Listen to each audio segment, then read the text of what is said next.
할렐루야. 사랑하는 일교회 성도님들에게 주님의 은혜와 평강이 가득하시기를 축원합니다.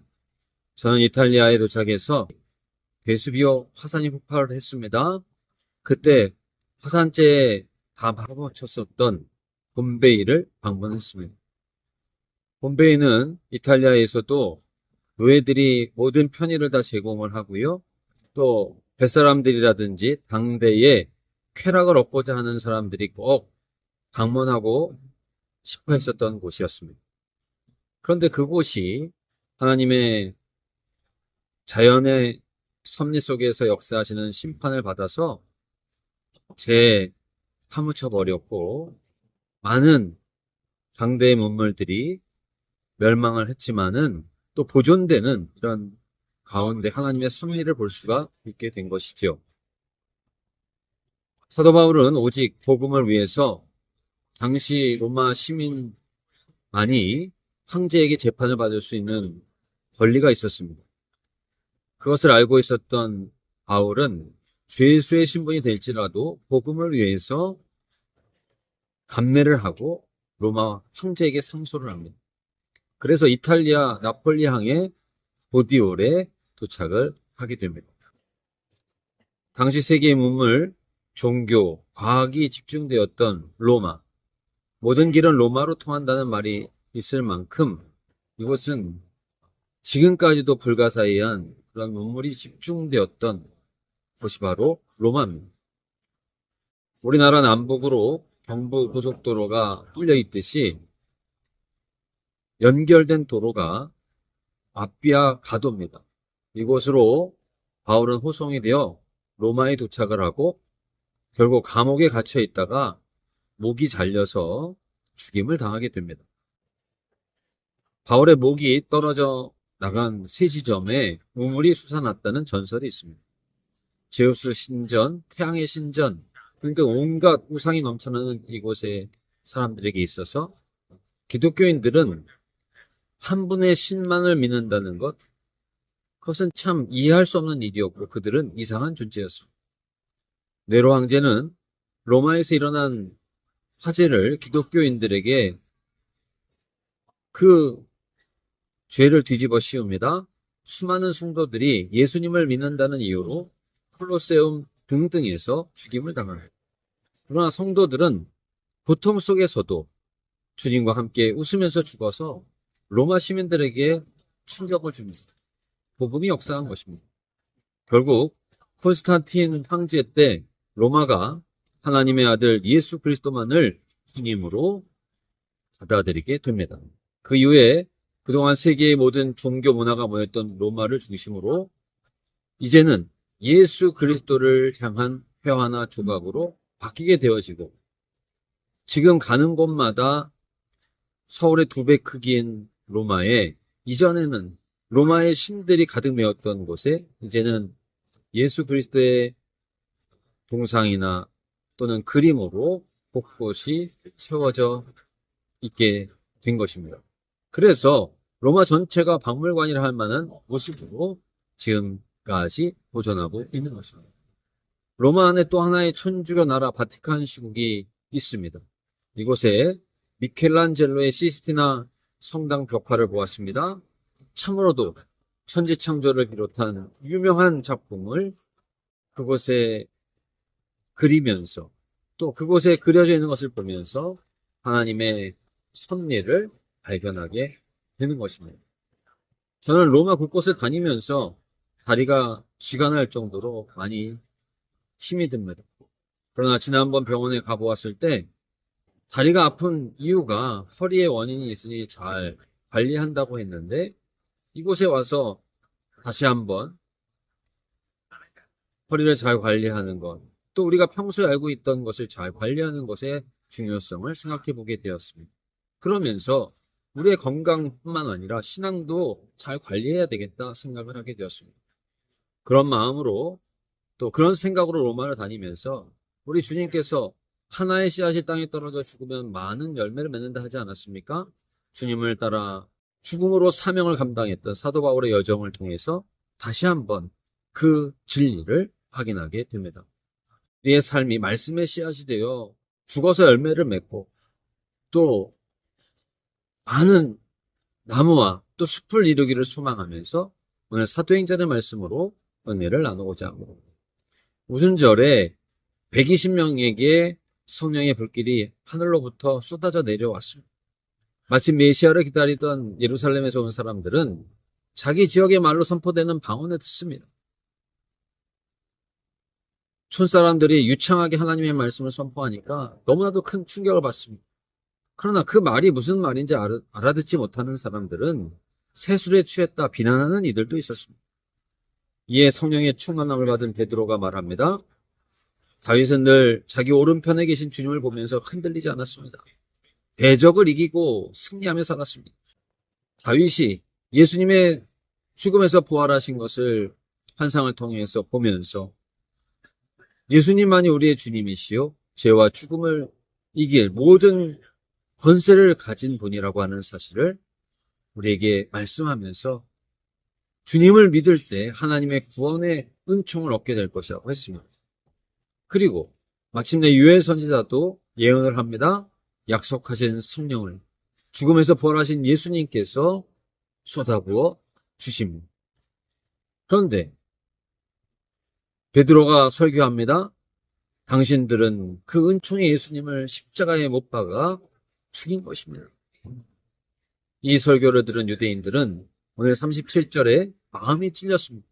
우리가 어떻게 하면 좋겠습니까? 하고 베드로와 다른 사도들에게 말을 합니다.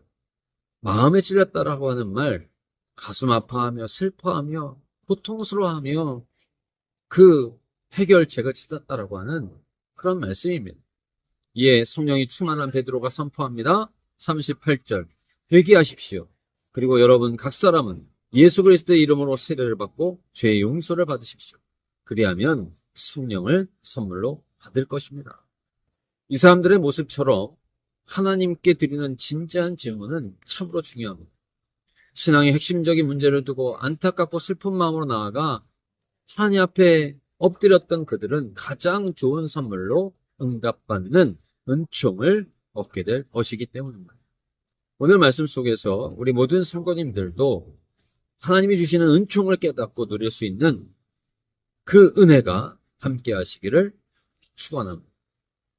우리가 하나님께서 주시는 가장 좋은 선물을 받는 신앙이 되려면 오늘 마음의 찔림을 받은 유대인들처럼 마음의 찔림에 반응하여 진심으로 믿어야 합니다. 저희 은평 동지방 목회자 세미나를 하시는 목사님들, 함께 하시는 목사님들의 인도로 아침마다 묵상으로 하루를 은혜롭게 시작을 하고 있습니다. 목사님들이 하신 말씀 중에 기억이 나는 것은 은퇴를 앞두고 가장 힘든 것이 가지고 있는 소중히 여겼던 책을 버리는 것, 또 내가 소중히 여겼던 것들을 버리는 것이라는 얘기를 들었습니다. 그러면서 매일 주님이 주시는 충만함을 잊어버리지 않고 죽는 날까지 사도 바울처럼 순례길을 가서 주님 품에 안기고 싶다는 말씀이 기억이 납니다. 저는 이 말씀을 들으면서 문득 이렇게 하려면 어떻게 해야 할까 생각해 보았습니다. 마음에 예수님의 영이신 성령께서 순간순간 주시는 음성에 따라야겠다, 이런 생각을 하게 됩니다. 하나님께서는 봄베이의 화산재 아래서 죽음을 맞게도 하셨지만 그 아래 수천 년의 화산재가 좋은 토양이 되어 그곳에서 맛있는 과일도 먹게 하십니다. 이거 로마에서 보니까 많은 사람들이 성령의 음성을 잊어버렸습니다. 성 요한교회, 라테랑 교회에 가보니 세례 요한이 있었던 곳은 화려하기 그지없는 곳이었습니다. 세례 요한은 어떤 모습으로 살았습니까? 메뚜기와 석청을 먹으며 예수님이 오시는 길을 예비하신 분 아닙니까? 그런데 그것은 화려하기 그지없고 또 거기에 돈이나 던져넣는 곳으로 전혀 다른 느낌으로 바뀌어진 것을 보았습니다. 루터는 성계단 성당에서 무릎으로 그곳을 올라가면서 회개를 했습니다. 그러던 중에 그는 이러한 수행으로 죄의 해결을 받는 것이 아니라는 것을 깨닫고 믿음으로 구원을 받는다라고 하는 깨달음을 얻고 돌아가 종교개혁을 일으켰습니다. 요엘 선지자는 하나님이 우리에게 피와 불과 연기의 징조가 있을 것이나 오직 주의 이름을 부르는 자가 구원을 얻는다고 했어요. 베드로는 사도 바울처럼 로마에서 감옥에 갇혀 베드로 역시 거꾸로 십자가에서 순교했다고 전해집니다. 그랬던 베드로가 오늘 사도행전 말씀에서 성령이 충만하여 구원의 주님이신 예수님을 너희가 십자가에 못 박아 죽였다라고 선포했을 때 사람들이 마음의 찜을 받고 어떻게 해야 할까를 진심으로 물었던 것입니다. 그리고 주님의 이름을 진심으로 부르게 되면서 변화의 역사가 시작이 된 것입니다. 그들이 변화되어 로마가 예수님을 주님으로 영접하게끔 하는 씨앗으로 쓰임받게 된 것입니다. 이렇게 주님의 찔림에 반응했던 사람들이 로마를 변하게 했지만 그 마음을 제대로 이어가지 않고 반응하지 않은 사람들은 어떻게 됐을까요? 사도행전에 보면 스데반의 설교를 듣고 이를 갈았던 사람들이 나옵니다. 그들은 스데반의 설교를 듣고 마음의 찔림을 받았지만 오히려 돌로 스데반을 쳐 죽임으로 반응을 했습니다. 로마의 많은 황제들 역시 기독교를 그렇게 박해하며 반응했습니다. 또 그러한 반응은 천주교가 마리아는 죄가 없다 이렇게 말을 하면서 잘못된 방향으로 오늘날도 이어져 나가고 있습니다. 우리도 루터가 말한 것처럼 오직 의인은 믿음으로 말미암아 산다라고 말을 하면서 올바른 마음의 찔림을 받은 자가 걸어가야 할 길로 걸어갈 수도 있습니다. 그래서 세계에 대한민국에 우리 은일교회에 우리가 예수를 믿는 성도가 되었다라고 한다면 아직도 우리가 그 찔림을 간직할 때 믿음의 여정을 이어가서 성령이 주시는 그 은혜 속에서 하나님의 역사를 이루어가는 하나의 씨앗으로 죽어서 많은 열매를 맺는 역사로 쓰임받게 될 것입니다. 두 번째로 회개를 해야 합니다. 회개라고 하는 것, 그것은 돌이키는 것입니다. 우리의 삶의 근원이 되는 것이 바르지 않고서는 거기에 어떻게 선한 것이 나올 수가 있겠습니까? 잘못된 것을 알았다고 한다면 반드시 돌이켜 나올 때 거기에서 이전과는 다른 변화가 나타나는 것입니다. 만일 콘스탄틴 황제 때에 예수님을 그들이 영접하지 않았다고 한다면 지금의 로마와는 전혀 다른 곳이 되었을 것입니다. 우리가 성경에서 존경하는 인물인 다윗을 알지요? 다윗이 밧세바를 범하였을 때 나단 선지자의 책망을 받지 않았습니까? 그러나 그가 공개적으로 회개하지 않고 또 진심으로 회개하지 않았다라고 한다면 어떻겠습니까?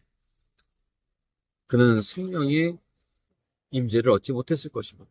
하나님의 마음에 합한 사람이 될 수 없었을 것입니다. 예수님께서 그의 족보를 통해서 오시는 일도 없었을 것입니다. 마찬가지로 2000년 후에 우리도 마음의 찔림 받는 것, 그것으로 끝나서는 안 됩니다. 루터가 마음의 찔림을 중요하게 여기면서 성계단에서 무릎으로 올라가지 않고 돌아와서 종교개혁을 일으켰듯이 우리도 마음의 변화가 행동으로 이어져야 하는 것입니다. 사도 바울은 로마서 12장 3절에 내게 주신 은혜로 말미암아 너희 각 사람에게 말하노니 마땅히 생각할 그 이상의 생각을 품지 말고 오직 하나님께서 각 사람에게 나누어 주신 믿음의 분량대로 지혜롭게 생각하라고 했습니다. 분량대로 지혜롭게 생각하라. 이것은 마음의 찔림을 받는 은혜를 얻었으면 거기에서 머물지 말고 주님과 동행하면서 그 변화된 모습으로 행하라는 말씀입니다.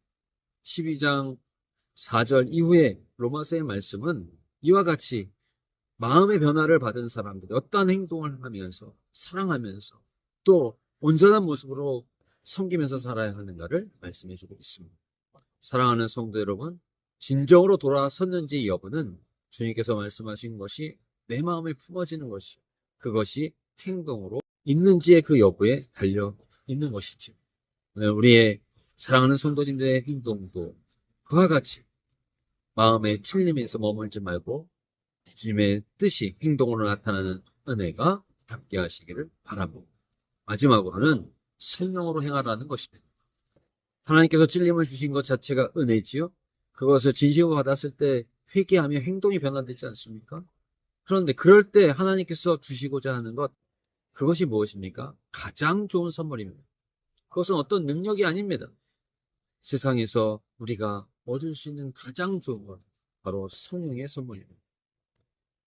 구하는 자에게, 찾는 자에게, 두드리는 자에게 주시고 찾고 열린다고 하죠. 악한 자라 할지라도 자기 자식에게 좋은 것을 줄 줄 아는데 하물며 하늘에 계신 아버지께서 구하는 자에게 성령을 주시지 않겠느냐 하시지 않았습니까? 예수님께서 우리의 죄를 담당하시려 오셔서 십자가를 지시고 승천하시면서 우리에게 보내주신 분이 바로 성령이십니다. 예수의 영이신 성령은 진리로 우리를 이끄십니다. 세상 모든 것이 다 변한다 할지라도 예수님께서는 하늘과 땅의 권세를 가지시고 세상 끝날까지 함께 하시마 약속하신 성령을 보내주셨고, 그분이 바로 오늘 우리를 인도하시는 주님이십니다. 이탈리아 이곳에서 저는 네로가 자신의 몸을 씻던 욕조를 보았습니다. 큰 대리석으로 된 개인 욕조였습니다. 그것이 다였습니다. 그는 로마시를 불태웠던 사람이었습니다. 자기 권력을 유지하기 위해서 주변의 부인들도 자식들도 다 죽이면서 살아갔던 미친 사람과 같은 삶을 살았던 말만 황제였던 사람이었습니다. 세상 어떠한 것이 이와 같은 모습으로 살아간다고 한다면 그것을 가진다 할지라도 행복할 수 있겠습니까? 우리의 자랑은 그러므로 세상에서 무엇을 갖느냐, 먹느냐, 누리느냐가 아닙니다. 주 성령이 우리와 함께 하느냐, 여기에 달려 있습니다. 세상 어떠한 것이 우리를 행복하게 하지 않습니다. 우리의 자랑은 주의 성령이 우리와 함께 하신다라고 하는 것입니다. 우리가 어떠한 것을 먹지 못하고 가지지 못하고 즐기지 못한다 할지라도 주 성령께서 우리와 함께 하신다면 우리는 의의 길, 진리의 길, 생명의 길로 걸어가게 될 것입니다. 오직 예수님을 진심으로 믿고 또 의지하는 자에게 주시는 성령께서 우리를 이끌어 주셔서 승리하는 삶을 살아가게 될 것입니다. 그것이야말로 우리가 인생에서 누리는 가장 좋은 축복이 아니겠습니까? 오늘 우리 모든 사랑하는 은희대 성도님, 주 성령과 함께 하시면서 진심으로 주 예수를 믿는 자에게 또 그 마음으로 믿고 행하는 자에게 주시는 가장 좋으신 예수의 영이신 성령님과 동행하면서 어떤 선물보다도 더 귀하신 성령님과 동행하시면서 승리하는 삶을 살아가시는 모든 성도님들 되시길 간절히 축원합니다. 사랑과 자비 하나님 아버지, 은혜의 주님이시여, 오늘 우리들의 삶 속에 가장 좋은 선물로 성령으로 우리 함께하여 주시니 감사드립니다. 우리 안에서 우리를 이끌어 주시고 또 우리의 모든 삶에서 하나님을 영화롭게 하는 복된 삶을 살아갈 수 있다. 그래서 한 알에 씨앗이 죽어 많은 열매를 맺듯이 우리의 삶이 진심으로 하나님의 말씀을 믿고 또 변화되는 자에게, 예수의 이름으로 주를 부르는 자에게 구원을 허락하여 주신 그 은혜를 힘입어서 우리 주님께서 약속하시는 성령의 인도함을 받는 우리 모두가 되게 하시고, 성령의 인도함 가운데서 어떠한 것도 바꿀 수 없는 주님 주시는 의와 진리와 생명의 길을 걸어가서 하나님을 영화롭게 하는 승리하는 삶을 살아갈 수 있도록 인도하여 주시옵소서. 모든 것을 감사드리며 예수님의 이름으로 기도드리오나이다. 아멘.